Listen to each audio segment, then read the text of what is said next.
On the 2nd of August, 216 BC, the legions of Rome suffered a defeat of such awful magnitude that it was unequalled in 600 years of empire.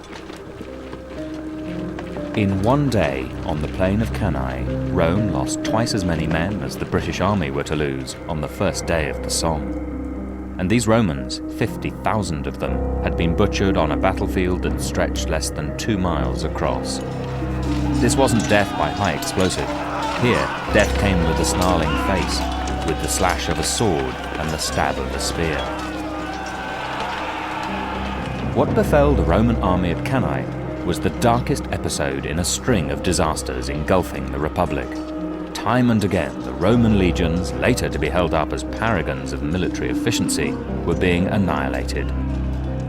And there was one man to blame: Hannibal.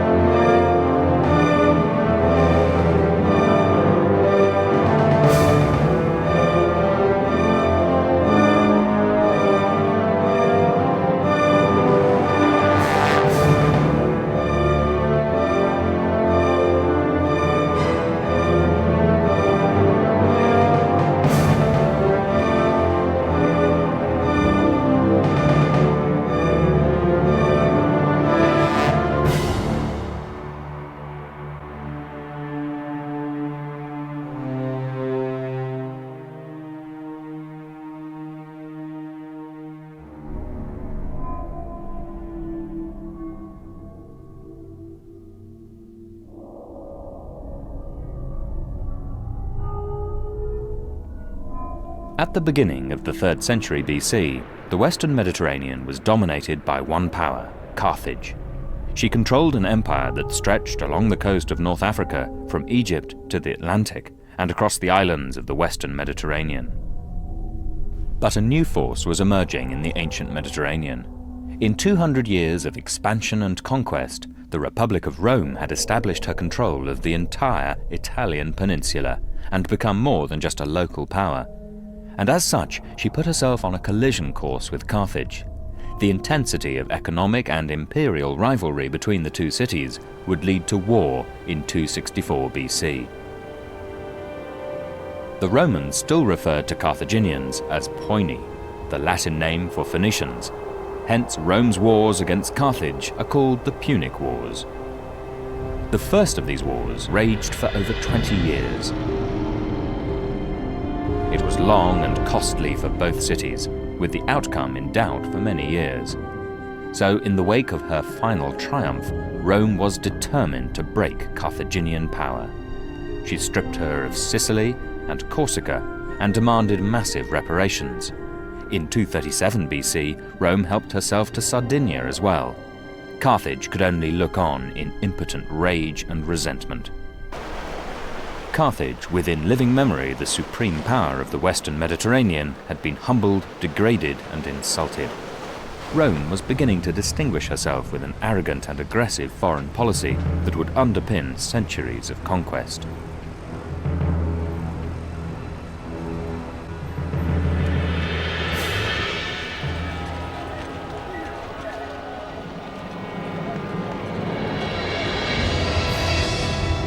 Few were more incensed by Rome's behavior than Hannibal Barca, who had commanded Carthaginian troops in Sicily.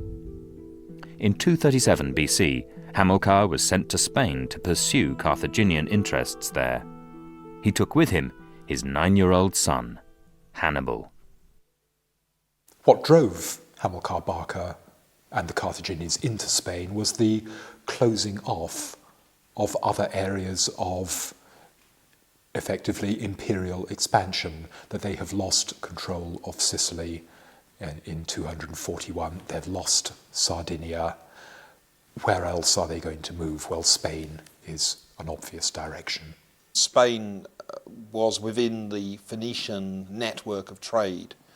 So from fairly early on, Carthage was aware of Spain, knew that it was a fairly prosperous place, and it was they were aware that it was a place where you could get gold and silver and other precious minerals. So up until this point, they've been trading to get the silver and the mineral deposits they need with the local population.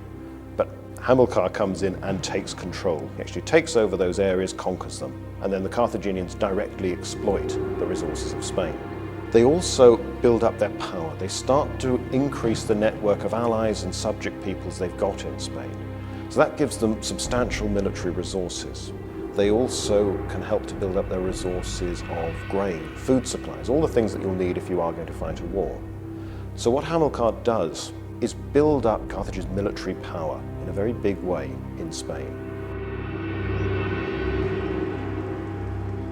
Hamilcar made such progress in furthering Carthaginian interests in Spain that Rome soon took alarm.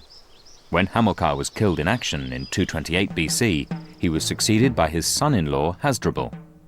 In 226 BC, Rome was sufficiently concerned to force a treaty upon Carthage, who agreed to halt her expansion at the river Ebro.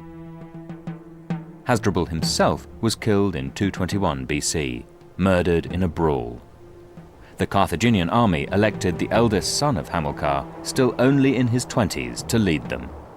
We know quite a lot about Hannibal, largely because of the writings of two extremely prolific ancient historians, the Roman historian Livy and the Greek historian Polybius, although I hasten to add that Polybius is a Greek writing for a Roman audience. One thing that all the sources have no doubt about at all is that he was a very, very skillful soldier and particularly commander. Now, for somebody like a Greek like Polybius, he'll talk very much about his abilities as a leader, as a commander, not in particularly heroic mold, someone who was clever, someone who planned things beforehand and then acted in accordance with those plans, but could react to a changing situation. Livy, the Roman historian, gives us a much more sort of stereotypical Roman portrait of a good commander. His Hannibal is the man who wears the same sort of uniform as the ordinary soldier, who camps out under the stars, eats the same ration, lives in exactly the same conditions as his men, who's just as skillful at using his own personal weapons, at using sword, lance and shield, as any soldier in the army. Hannibal had been fighting in Spain for years, first with his father and then as a subordinate commander to his brother-in-law Hasdrubal. That the army in Spain would choose Hannibal to lead them at such a young age indicates that he had already demonstrated some of the leadership qualities that would make him a legend. It seems also that Hannibal inherited the burning hatred of Rome that had been so commented upon in his father Hamilcar. It was the actions of this young Carthaginian general that were to provoke renewed war with Rome. Saguntum lay west of the Ebro, but as an ally of Rome, it was considered to be under her protection. When Carthage's Spanish allies became embroiled in a dispute with the townspeople of Saguntum, Hannibal did not let this special status concern him. The town was besieged for 8 months, captured and sacked. Rome was outraged, and when Carthage refused to hand Hannibal over to face Roman justice, war was declared. Hannibal was prepared, for he must have suspected his actions at Saguntum would have provoked a second Punic War.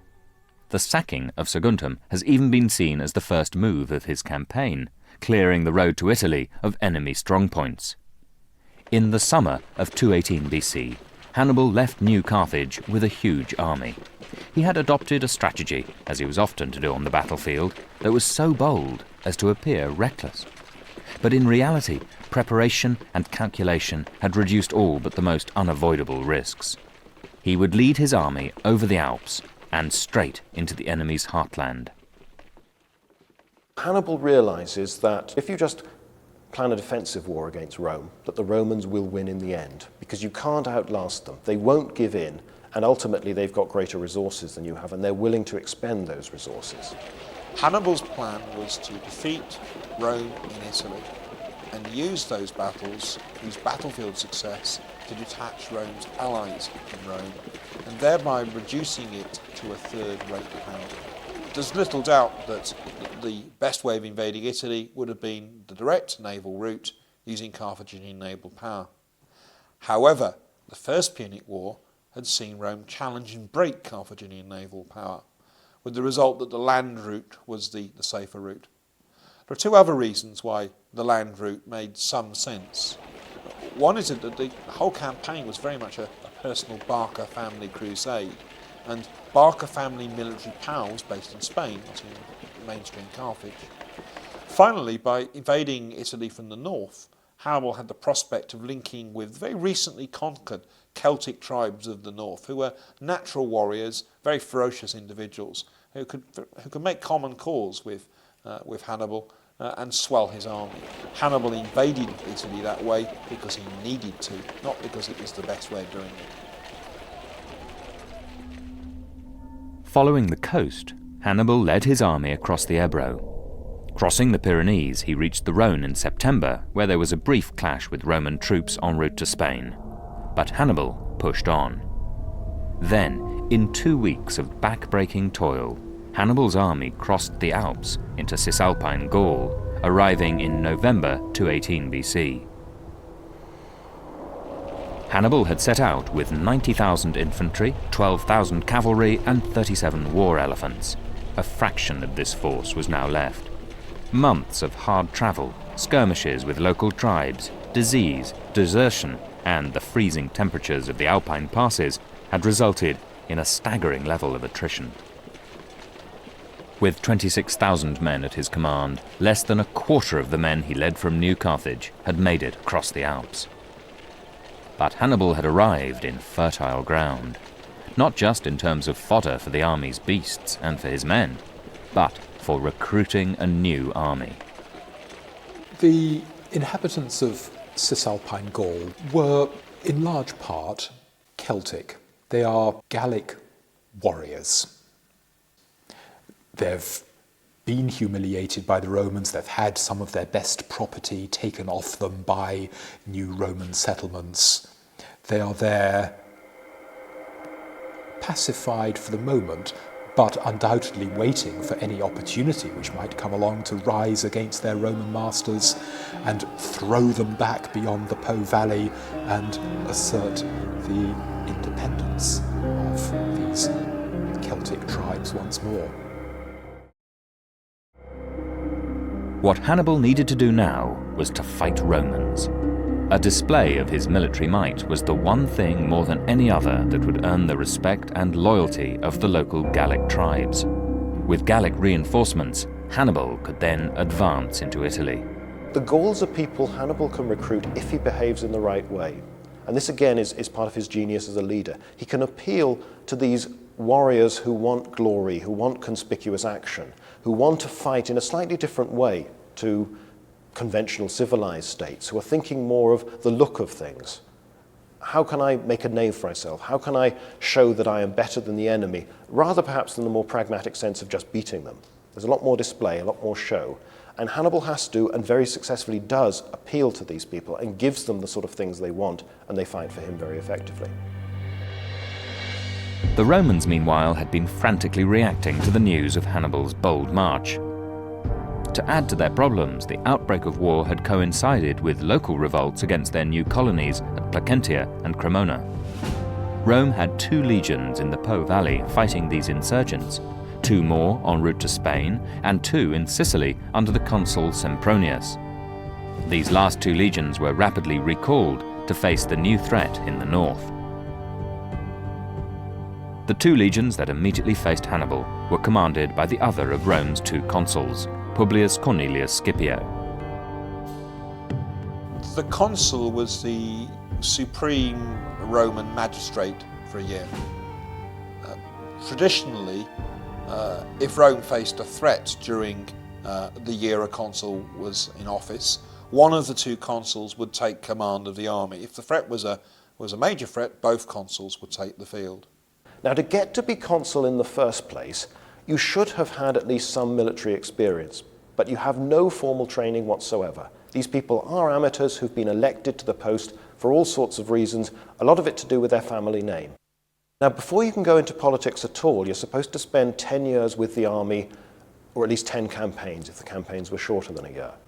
What individuals make of this experience is going to vary tremendously. The problem is that obviously it varies depending on how intensive campaigning is and what sort of campaigning is going on at the time when these people are getting their experience. If Rome isn't fighting many wars or is just fighting against a few pirates or a few bandits, that doesn't really prepare you to lead an army of 20, 30,000 men into battle against a very organised, civilised opponent. At this stage in Roman history, it was unusual to offer the command in such an emergency to anyone else. Although as the Second Punic War developed, the Roman Senate quickly realised that automatically giving the consuls command was not necessarily a good idea.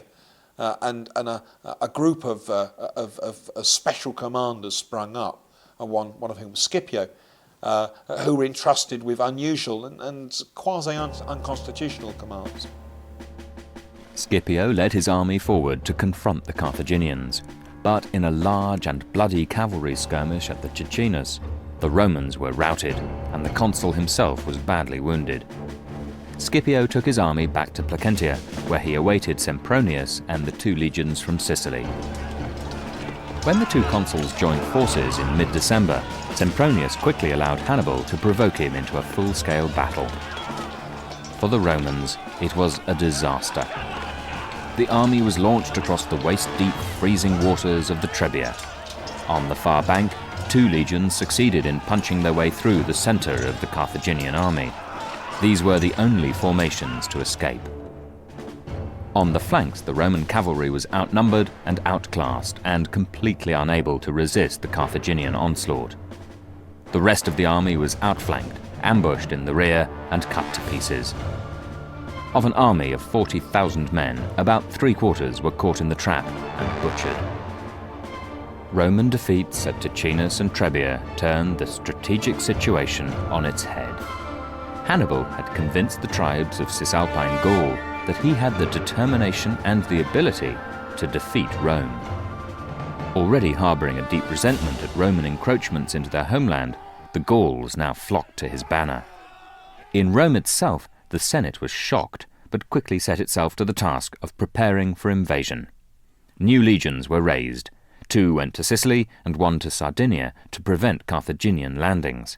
2 joined the survivors of Trebia at Ariminum under the new consul Geminus. 2 more legions went to Arretium under the other consul for the year 217, Flaminius. With consular armies on either side of the Apennines that form the spine of the Italian peninsula, the Romans were hedging their bets as to which way Hannibal would advance in the spring. In fact, Hannibal crossed into Etruria, burning farmsteads and destroying everything that fell within reach. With such tactics, Hannibal hoped to achieve 2 goals: to lure Flaminius into battle and to undermine Roman control of Italy. Once you get to the point where you've beaten the Roman army time after time and the Roman army won't face you anymore, then you can humiliate them in another way by marauding around Italy at will, burning fields, burning down villages, sacking places, taking slaves, and the Romans have to look on impotently. And seeing your fields burnt, seeing your fields ravaged is a very depressing thing. Your instinct is to go and try and stop that enemy. Now, right from the beginning, when Hannibal gets into Italy, he's looking for allies. He's looking for some allies like the Gauls, people of Cisalpine Gaul, who've been fighting against the Romans anyway. So that's no great loss to the Romans because these are hostile. But as soon as he gets into Italy itself, he hopes to break off as many of the allied peoples of Italy, the peoples allied to Rome, as he possibly can. If Hannibal can detach significant elements from the Roman alliances, then he is striking directly at the manpower on which Roman might relies. He can defeat Romans in battle, he can kill Romans and their allies in battle, and that is an important part of the equation of Hannibalic success. But an equally important part of the equation is running down Roman manpower. But Flaminius did not come out to face Hannibal. Roman strategy in 217 was for no one consul to face Hannibal alone unless they found themselves in exceptionally favourable circumstances. As Hannibal passed Arretium, the consul Flaminius led his army after the Carthaginians, shadowing his movements until Geminus, who was en route from Ariminum, could join him. Even better, they might have hoped to trap Hannibal between the 2 consular armies. Flaminius therefore followed Hannibal south at a safe distance, or at least what he thought was safe. On the 21st of June, Flaminius and his army of 30,000 set off on what must have become the daily grind of long marches and little action. There was a very heavy mist as they descended to follow the road between the shore of Lake Trasimene and a line of hills. Suddenly, there were shouts of alarm from the head of the column, and then, muffled by the mist, the sound of battle joined. Hannibal, marching south the day before, had passed what he with his soldier's eye had seen as the perfect ambush position. Unknown to the Romans, his army doubled back on itself in the night and prepared for battle. As Roman legionaries and allied soldiers peered through the mist in confusion and growing dread, the full might of the Carthaginian army crested the hills to the east and with a great shout threw themselves upon the Roman column. The Romans did not even have time to deploy for battle, but it was still 3 hours before the massacre was finally over.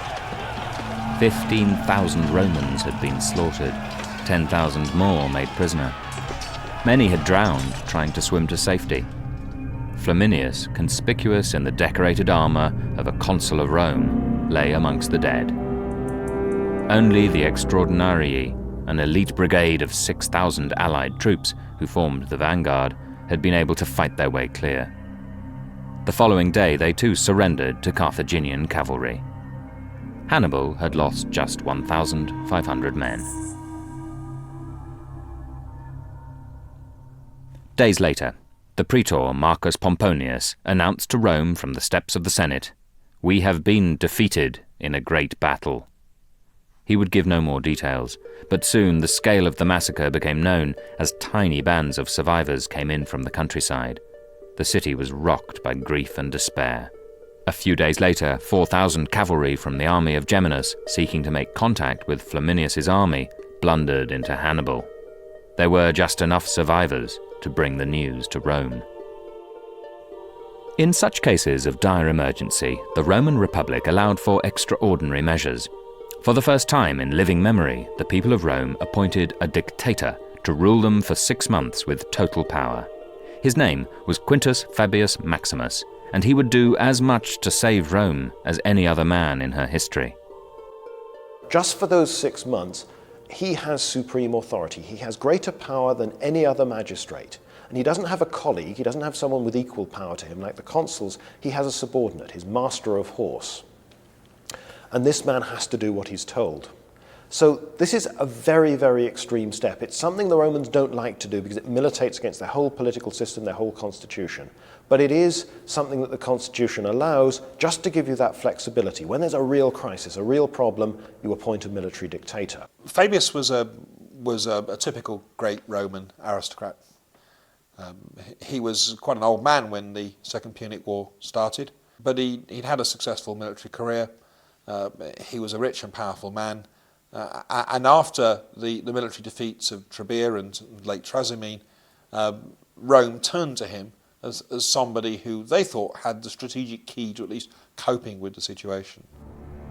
If no one else had been paying attention, Fabius certainly had. 2 Roman armies had been almost entirely destroyed by Hannibal, and Rome's new dictator had learnt the lesson: don't fight Hannibal. The epithet that Fabius would soon earn for himself was cunctator, meaning delayer. Fabius refused to meet Hannibal in open battle. Instead, he shadowed the enemy's movements around Italy, proceeding with more care than the unfortunate Flaminius. He always kept his army in very strong defensive positions on high ground. Inevitably, Fabius was accused of cowardice and even treachery. Fabius' nickname was the Delayer, and his essential strategy was to avoid pitched battles against the Carthaginians, but to attack their lines of supply, to make it impossible for them to settle on one place, and to attack forces that Hannibal divided from his main body, and effectively to harry and to wager an attritional war against the Carthaginian invader. Fabius doesn't mind risking an ambush of a small party of Hannibal's foragers. If he can kill a few of them, good, that's a little victory. Starts to encourage the men, shows them that the Carthaginians aren't quite as terrifying as maybe they thought in the first place. And he keeps on watching Hannibal and observing him.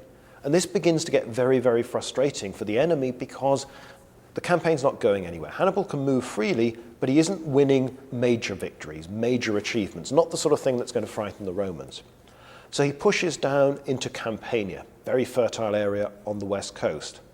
Fabius starts to risk a little bit more in that he tries to block the pass Hannibal will have to use to leave this area after he's plundered it. But again, Hannibal shows his superiority. He gets out. And he doesn't just get out, he wipes out the Roman covering force that was supposed to stop him. And Fabius just has to watch him go past. So Hannibal escapes. But Fabius has given the Romans some time. After 6 months, Fabius's dictatorship came to an end, and consuls were elected for the year 216. The results demonstrated Rome's discontent with the cautious strategy of Fabius, for at least one consul, Gaius Terentius Varro, was elected on his promise to fight and defeat Hannibal. And so, with his consular colleague, Lucius Aemilius Paulus, Varro led fresh legions to join those keeping watch over Hannibal's winter quarters at Gerunium. Rome would field an army of unprecedented size, 8 legions at full strength, 40,000 men, plus as many troops from Rome's loyal allies. What the Romans lacked in tactical genius, they hoped to make up for in numbers.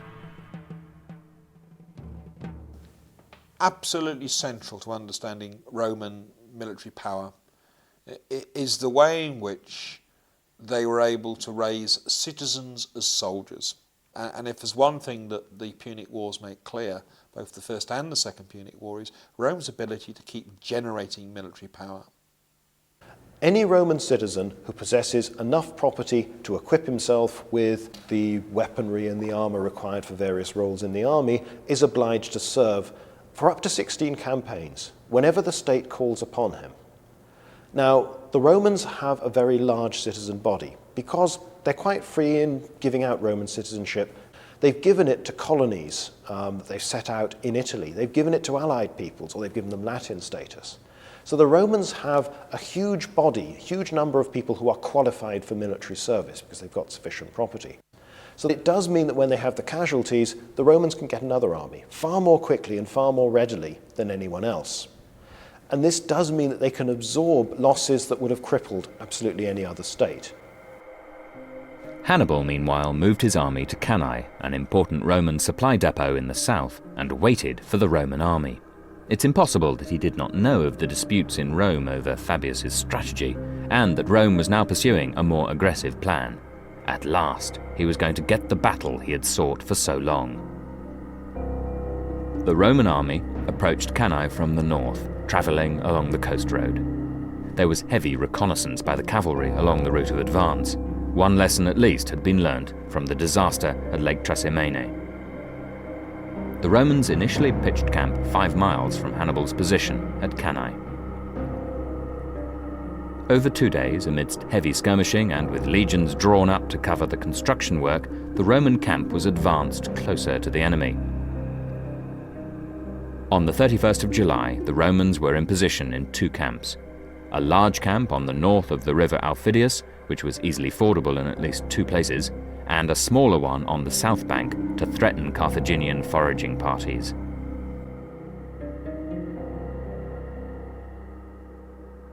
Hannibal, meanwhile, moved his own camp, occupying the heights of San Ferdinando. This was aggressive posturing by both armies, both confident of victory. When 2 Roman consuls were present with the army, the tradition was for the consuls to command the army on alternate days. Details of the coming events are principally found in 2 historians of antiquity, Polybius and Livy. Both state that over these 2 days the 2 consuls, Varro and Paulus, argued vehemently over the correct course of action. Varro is characterized as a reckless and ambitious military amateur, whilst Paulus was more cautious, a supporter of Fabius's strategy of delay, and unhappy with the ground that had been chosen for the coming battle.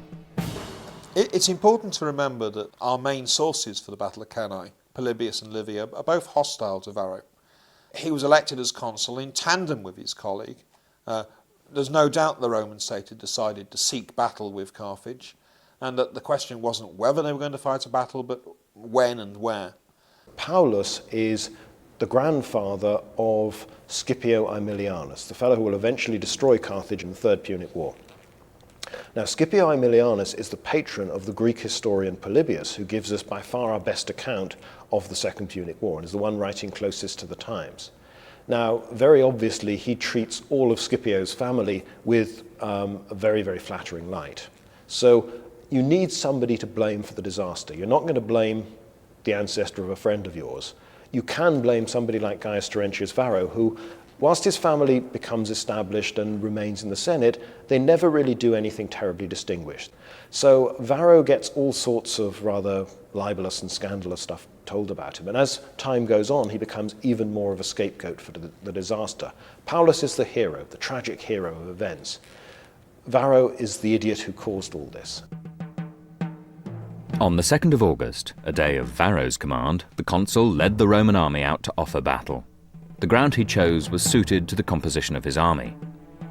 One flank was secured by the river Aufidius, the other by the hills of Cannae. There was no pretending that the Roman and allied cavalry was a match for their Carthaginian counterparts, and Varro anticipated that these natural features would help prevent the Roman army being outflanked. Carthaginian cavalry was superior to Roman cavalry, partly because the Carthaginians had access to top quality horsemen from North Africa, the Numidian cavalry. On the Roman side, membership of the cavalry did not carry as much credit as membership, as participation in legionary formations. And because of that attitude towards cavalry on the Roman side, the Roman cavalry was not all that strong. The other problem the Romans have got is that they have lost every single significant cavalry encounter since the beginning of the war. And they haven't just lost them, they have been swept aside. In 216, it's got the added problem that to get enough cavalrymen together to support this massive army, they have probably had to call out a lot of people who hadn't done much cavalry service for a long time or didn't normally think of themselves as eligible. So you've got units of cavalrymen who are very, very inexperienced. Varro wanted to force Hannibal into a grinding infantry battle. With 80,000 men, he had a 2-to-1 advantage in infantry, whilst his cavalry was still outnumbered. Half of his infantry was made up of the 8 legions, who formed the centre of the army. Each legion, 5,000 men at full strength, adopted their standard formation. 1,600 velites, the light infantry, were pushed forward of the main battle line. The main line was organised into 3 ranks, with the youngest and poorest in the front rank, and the eldest, most experienced and wealthy men in the rear rank. As each conscripted citizen was expected to provide his own equipment, the quality of protective armour increased towards the rear ranks. The front rank of hastati were the only ones unlikely to be able to afford the lorica, the heavy iron mail shirt worn by the middle and rear ranks. Each rank was divided into 10 maniples, which fought in an open quincunx pattern. This gave the legion its flexibility and the potential for tactical sophistication. But on the narrow battlefield of Cannae, Varro was forced to compromise the infantry's flexibility by reducing the frontage of the maniples and the gaps between them. Maneuverability was being sacrificed for strength of assault. Probably the biggest strength the Roman army's got in 216 is the enthusiasm of its soldiers. They want to be there. They want to face this enemy and they want to beat him. So you've got lots of people who are enthusiastic, but you do have lots of problems. Half the army had been raised and has campaigned under Fabius Maximus. It's experience, though admittedly a lot of that experience is experience of defeat, which isn't desperately encouraging. The other half of the army has only been raised in the last few months, the last few weeks. Hasn't spent very long with the colours at all.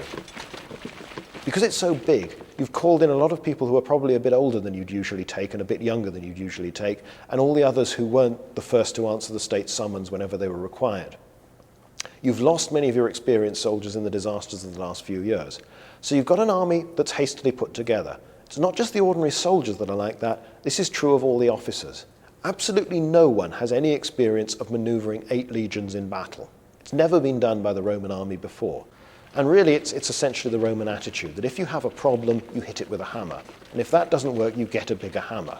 And this is the approach to it. It's not subtle, it's very direct, and it relies upon massive, overwhelming force, but absolutely no subtlety. The 40,000 infantry of Rome's allies were placed alongside the legions. Given their vital role of holding the infantry's flanks, each consul placed himself with the cavalry. Paulus commanded the Roman cavalry, 2,400 men on the army's right flank, and Varro led the 3,600 allied cavalry on the left. Hannibal, meanwhile, led his army from camp, fording the Aufidius and facing the Roman host. Hannibal's army was a cosmopolitan mixture of races and fighting styles. That such a disparate force could be held together for such a long campaign many miles from home testifies to his magnificent leadership and the confidence his men placed in him. The bulk of his army, lightly armoured Gallic and Spanish infantry, formed the centre. Hannibal pushed forward the middle of the line to form a convex formation. By this tactic, Hannibal hoped his infantry would absorb the impact of the legions. They could retire some distance before their retreat threatened the cohesion of his line, and they would be buying time for his cavalry to achieve command of the Roman flanks and rear. On the 2 wings were his cavalry, to which he had assigned a decisive role. The Gallic and Spanish heavy cavalry on the left, commanded by Hasdrubal, and on the right his allies from back home, the Numidians. Back from the front line, behind the flanks of his centre, were his Libyan infantry, subjects of Carthage. Ordered to strip the dead Romans at Lake Trasimene for their mail shirts, in appearance they must have looked much like Roman legionaries. The battle began with the clash of light infantry. Hannibal's army included slingers from the Balearic Islands, famed for their expertise and savagery. But on this crowded battlefield, even they could find no advantage. Then Hannibal launched his heavy cavalry.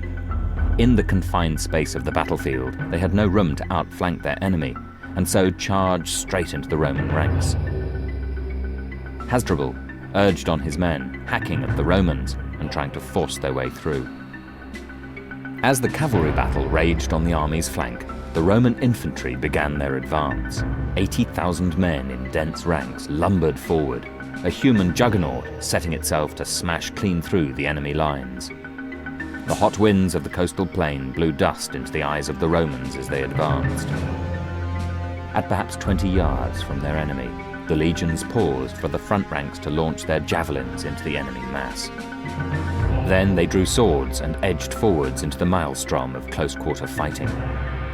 The offensive power of the legions soon began to tell, and the Carthaginian centre was slowly beaten back. But the legions, compressed by hard fighting and with such a weight of men behind the front ranks, began to lose all semblance of formation as the lines between maniples and cohorts became blurred. Now Hasdrubal's cavalry finally put the Roman cavalry to rout. Outnumbered and overpowered, the Roman horsemen turned and fled, a handful joining Paulus, who rode for the safety of the infantry lines. The discipline of the Carthaginian cavalry was now displayed most fully as they put Hannibal's plan into operation. Some of his men he sent in pursuit of the beaten Romans, but the bulk of his squadron he regrouped and led behind the Roman army towards the far flank. Here, Varro's Italian cavalry had been engaged with the Numidians. The Numidians, superbly skilled horsemen who rode without saddles or bridles, had a unique style of fighting. They raced in towards their enemy, threw javelins, and wheeled away to a safe distance, from where they could repeat the process. This harassment had unsettled Varro's cavalry and caused casualties amongst men and horses, but they had succeeded in holding their position. Now, Hasdrubal's heavy cavalry appeared behind them, preparing to charge. The news raced through the ranks of the Italian cavalry, and soon the formation crumbled, each man bolting for safety. Varro was caught up in the rout, as the second of the Roman army's flanks was vacated. The Roman infantry had pushed the Carthaginian centre to breaking point. and the middle of the line, which had been in combat longest, was on the point of collapse. But Hannibal exhorted his troops to hold the line, rallying broken men and throwing in his light infantry to stiffen resistance. Finally, the Libyan infantry were ordered forward. The most disciplined of Hannibal's infantry, they marched forward in column and turned inwards, appearing suddenly through the chaos of battle to fall upon the flanks of the Roman infantry. They were too far gone to react to this new threat, and the Libyans began to hack their way through an enemy that was unable to present a coherent defence. About the same time, Hasdrubal, having sent the Numidians off in pursuit of the Roman cavalry, fell upon the rear of the Roman army. Hannibal's trap was sprung, and over 50,000 soldiers of Rome and her allies were caught in it. On the battlefield of Cannae, the Roman legions found it very difficult to fight back effectively because they were squeezed. To be an effective infantryman in the ancient world, you did need a bit of space to wield a sword, to push with a spear. You needed space. And what Hannibal achieved at the Battle of Cannae was a great press on the Romans.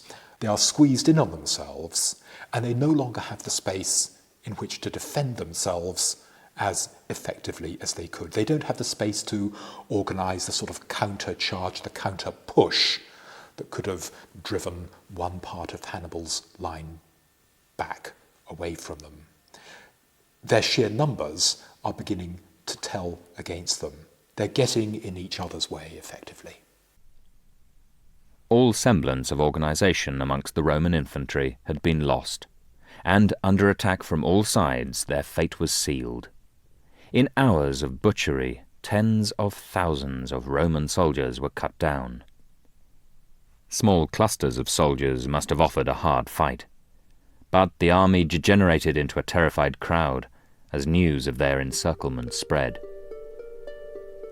At the end of the day, 50,000 men had been killed. The consul Paulus, who had fought on despite heavy wounds, was amongst them. So was the proconsul Geminus, 29 tribunes, and 80 senators serving with the army. In the scale of the slaughter, even such Napoleonic slugging matches as the Battle of Borodino were put in the shade. Another 10,000 men left on guard duty were taken captive when Hannibal offered to storm the two Roman camps. His own army had lost no more than 8,000 dead. When Hannibal's managed to surround the main force of the Roman infantry, driven off the cavalry on either flank, and he's got a large chunk, some 50 to 70 odd thousand of Romans surrounded in the middle, he essentially keeps his army around them, and throughout the rest of the day they systematically slaughter a large part of this group. Now, to some extent, Hannibal is doing this because he wants this victory to be so devastating and so appalling that the Romans must realize that they simply cannot win and that they ought to come to peace terms. One other problem he has is that the Romans aren't too keen on surrendering. If you look on a nice little map, you can see that they're surrounded, there's no real way out, their position is hopeless, why didn't they surrender? But the Roman army is so confused that it didn't know that's what had happened to it. Most of the people don't know what's going on. There are a lot of them in the mass that can't even see what's happening.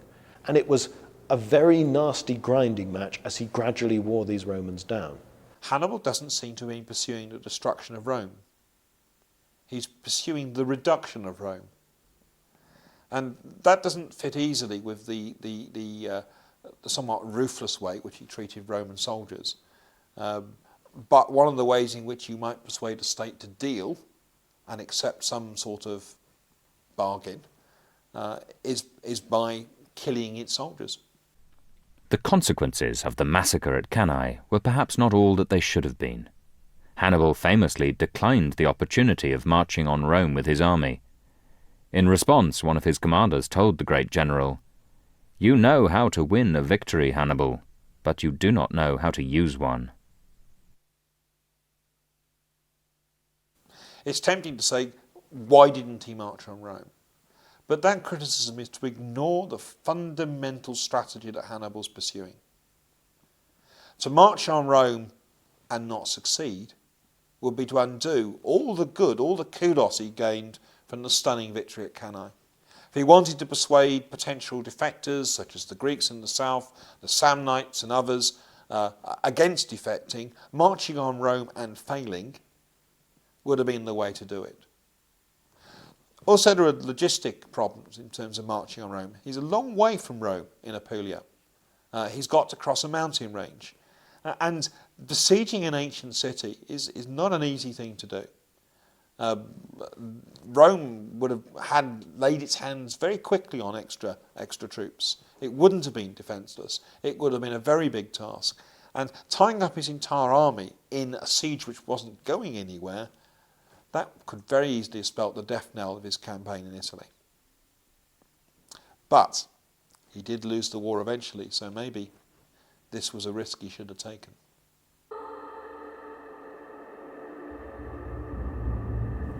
What Cannae did achieve was large-scale defections amongst Rome's allies in the south, and this gave Hannibal the platform to terrorize Italy in 13 more years of campaigning. But never again would he fight a battle like Cannae. Hannibal had achieved one of the most brilliant and crushing victories of history, but it was not enough to save Carthage from final defeat. Cannae is a fascinating battle. Its impact on Rome is to make it more determined to wage the war. Its impact on Rome is not to make them call back their armies from Spain, it's to make them more ambitious, to raise more legions. So ultimately, Cannae as a battle is absolutely irrelevant to the course of history. Military theorists in subsequent generations have become obsessed with Cannae. They've tended to look at this battle simply on its tactical basis. This is a perfect victory. But it was a perfect victory that ultimately did not achieve very much at all. And the side that won that perfect victory lost the war. So it depends on the circumstances of the battle, and it also depends on what the enemy's like, what their resources are, but also how they think about war, and what will trigger them to give in.